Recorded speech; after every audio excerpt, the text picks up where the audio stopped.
പ്രവാചകത്വം എന്തുകൊണ്ട് ഈ ഗോത്രത്തിൽ ഈ മനുഷ്യനിൽ തന്നെ വന്നു ചേർന്നു എന്നത് അന്ന് മുതലേയുള്ള സംശയമാണ് എന്നർത്ഥം. റസൂലുള്ളാഹി സ്വല്ലല്ലാഹു അലൈഹി വസല്ലം ഇമാം മുസ്ലിം ഉദ്ധരിക്കുന്ന സ്വഹീഹായ ഹദീസിലൂടെ നമ്മൾ പഠിക്കുന്നതായി കാണാൻ കഴിയും. ഇന്നല്ലാഹു അസ്തഫ കിനാനത മിൻ വലദി ഇസ്മാഈൽ. അല്ലാഹുവിന്റെ തിരഞ്ഞെടുപ്പാണ് റസൂലുള്ളാഹി സ്വല്ലല്ലാഹു അലൈഹി വസല്ലം. എന്താണ് റസൂലുള്ളാഹി സ്വല്ലല്ലാഹു അലൈഹി വസല്ലം ഈ ഹദീസിലൂടെ പറഞ്ഞത്? ഇസ്മാഈൽ നബിയുടെ സന്തതി പരമ്പരയിൽ നിന്ന് അല്ലാഹു കിനാനയെ തിരഞ്ഞെടുത്തു. കിനാന ഗോത്രത്തിൽ കിനാന എന്ന മനുഷ്യന്റെ മക്കളെ തിരഞ്ഞെടുത്തു. വസ്തഫ ഖുറൈശൻ മിൻ കിനാന. കിനാന എന്ന ഗോത്രത്തിൽ നിന്ന് ഖുറൈശികളെ അല്ലാഹു തിരഞ്ഞെടുത്തു. വസ്തഫ മിൻ ഖുറൈശിൻ ബനി ഹാഷിം.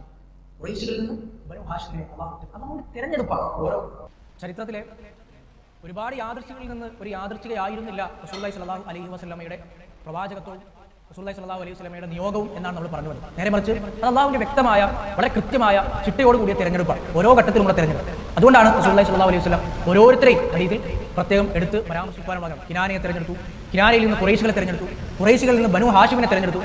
എന്നിട്ട് റസൂലുള്ളാഹി സ്വല്ലല്ലാഹു അലൈഹി വസല്ലം പറയുന്നു വസ്തഫാനി മിൻ ബനി ഹാഷിം. ഹാഷിം ഗോത്രത്തിൽ നിന്ന്, ഹാഷിം സന്തതികളിൽ നിന്ന് എന്നെയും അള്ളാഹു തിരഞ്ഞെടുത്തു. അള്ളാഹുവിന്റെ തെരഞ്ഞെടുപ്പാണ് റസൂലുള്ളാഹി സ്വല്ലല്ലാഹു അലൈഹി വസല്ലമയുടെ ജീവിതവും നിയോഗവും എന്നതാണ് ഏറ്റവും ചുരുക്കത്തിൽ ഈ ഹദീസിലൂടെ നമ്മൾ വായിച്ചെടുക്കുന്നത്.